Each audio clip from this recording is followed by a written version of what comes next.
Le Seigneur Jésus dit, « L'Esprit du Seigneur, l'Éternel, est sur moi pour proclamer aux prisonniers la délivrance. » C'est l'Esprit en face de la loi du péché et de la mort. L'apôtre dit, « Et vous n'avez point reçu un esprit de servitude pour être encore dans la crainte, mais vous avez reçu un esprit d'adoption, par lequel nous crions « Abba, Père ». Romains 8, 15. Aux Galates, l'apôtre dit, « C'est pour la liberté que Christ nous a affranchis. Demeurez donc fermes et ne vous laissez pas mettre de nouveau sous le joug de la servitude. » Galates 5, 1.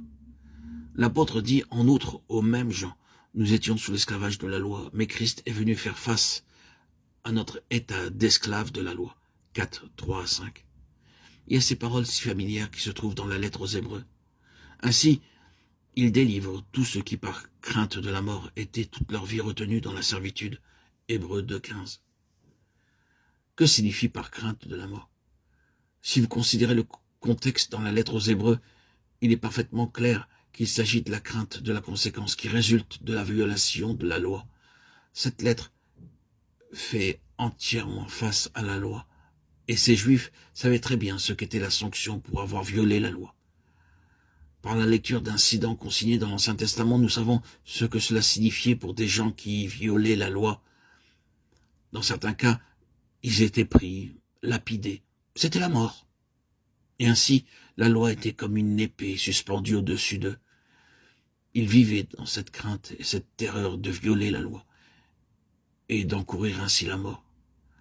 À cause de cette loi, ils étaient toute leur vie retenus dans la servitude, par crainte de la mort.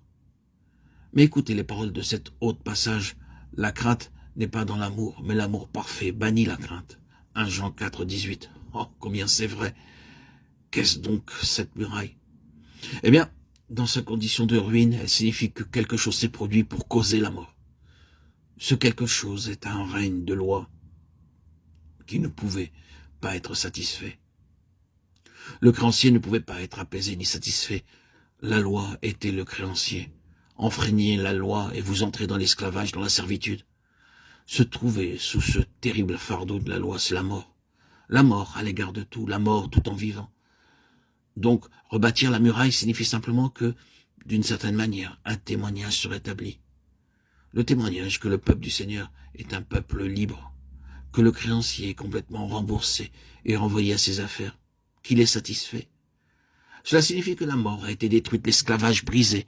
Ils ne se sont pas seulement tirés d'affaires, ils n'ont pas simplement libres et laissés pauvres. Ils sont dans l'opulence, avec des richesses célestes, en tant que peuple riche et libre du Seigneur.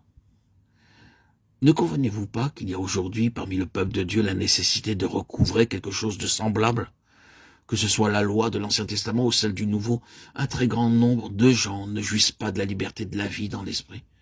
Même le Nouveau Testament, malgré ses grandes doctrines, s'est cristallisé en un système de loi, et les gens sont rabroués par cela.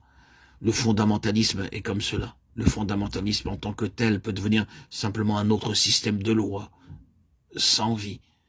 Ces vérités sont exactes, mais en lui-même, il tombe dans la catégorie de ce dont parlait l'apôtre quand il faisait la distinction entre la lettre et l'esprit. Romains 7, 6.